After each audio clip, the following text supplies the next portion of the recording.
Hello friends, कैसे हैं आप। तृप्ता सहगल का आप सबको प्यार भरा नमस्कार। दोस्तों चलिए आज एक बढ़िया सी कहानी सुनते हैं जिसका शीर्षक है पुरानी रसीद। एक सेठ था दोस्तों, उसका नाम था नरोत्तम और वह उसका ईंट और भट्टे का एक कारखाना था। तो वो आज कहीं व्यस्त था तो उसने अपने बेटे को ही ईंट भट्टे के कारखाने में भेज दिया। अब बेटे का मन कभी भी भट्टे पर लगता नहीं था, जिसके कारण वह अक्सर ग्राहकों से उलझ जाता था। जबकि नरोत्तम सेठ चाहते थे कि अब वह अपना अधिक से अधिक समय भट्टे पर दे, जिससे कि वह अपनी जो पुश्तैनी व्यवसाय है वो उसमें निपुण हो जाए। अभी उसका बेटा कैबिन में आकर बैठा ही था कि एक मुनीम जी आ गए। भैया जी, एक बुजुर्ग फटी पुरानी पुर्जी लेके आया है और 10,000 ईंट मांग रहा है। मुनीम ने उसे कहा। बेटे ने पूछा, क्या मतलब। मुनीम जी बोले, कह रहा है कि सन 1948 में 15 रुपये हजार के भाव से उसने 10,000 ईंट का दाम 150 रुपया जमा किए थे, जो आज लेने आया है। बेटा बहुत हैरान हुआ। उसने कहा, दिमाग खराब हो गया उसका क्या।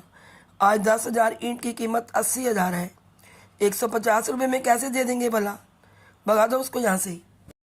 पर बड़े बाबूजी के हाथ की दस्तखत की हुई रसीद है और वह उसके पास है। बेटा बोला, तो क्या हुआ, तब क्यों नहीं लेने आए थे। अब जब ईंट का भाव 8,000 रुपये प्रति हजार है, तब ये 15 रुपये के भाव से ले जाएंगे, ये कैसे हो सकता है। सेठ का लड़का भी मुंशी और बुजुर्ग को डांट ही रहा था कि नरोत्तम दास स्वयं आ गए। उन्होंने देखा बेटा फिर आज किसी से उलझा हुआ लड़ झगड़ रहा है। कारण पूछने पर बेटे ने वह मुड़ी तुड़ी जो पर्ची थी वो सेठ को पकड़ा दी। सेठ पर्ची को देखते ही चौंक गए।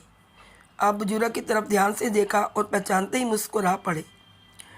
वो उनका फ्रेंड धनीराम था।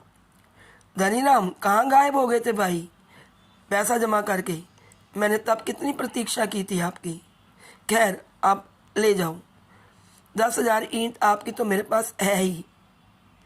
तो बेटा बोला, पर पापा 80,000 की ईंट 150 रुपये में कैसे संभव है जी। बेटे ने कहा, बेटा जब इन्होंने पैसा जमा किया था तब वही भाव था। सन 68 से भी इनका भी 150 रुपया इस ईंट भट्टा में लगा हुआ है और उससे हमें पैसा कमाया है, जिसके कारण हम अपने इस व्यवसाय को इतना बढ़ा सके। उस 150 रुपये की पूंजी का लाभ लगातार सन 68 से हम खा भी तो रहे हैं ना। ये मेरे हाथ की रसीद है।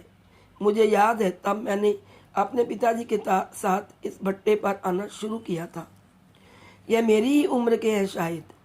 जब मैंने यह रसीद काट कर इन्हें दी थी तो इन्होंने हंसकर कहा था, अगर रसीद गायब होगी तो क्या होगा। तब मेरे पिताजी ने तो जवाब दिया था, वह मुझे आज भी याद है। पिताजी ने कहा था कि अगर मेरे जीवन काल में आ गए तो रसीद ना भी लाओगे तब भी आपका पैसा मुझ पर रहेगा।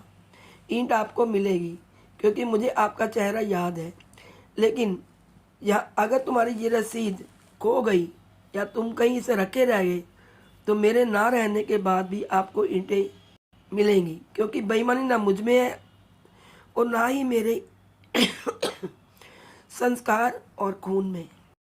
इतना कहकर सेठ जी ने 10,000 ईंट बुजुर्ग के यहाँ पहुँचाने के लिए मुंशी को आदेश दे दिया और अपने बेटे के कंधे पर हाथ रखकर कहा, बेटा तुम्हारे साथ परिस्थितियाँ चाहे कितनी भी प्रतिकूल हों, लेकिन ईमानदारी का रास्ता कभी मत छोड़ना। व्यापार ईमानदारी और पक्की जुबान से ही फलता फूलता है। छल कपट से कमाई हुई लक्ष्मी ज़्यादा दिन तक नहीं ठहरती। तो दोस्तों, इस कहानी से यह शिक्षा मिलती है कि हमें हर काम, बिजनेस भी ईमानदारी से करना चाहिए। छल कपट से कमाई की हुई जो लक्ष्मी होती है वो कभी नहीं टिकती। आज इस वीडियो में इतना ही।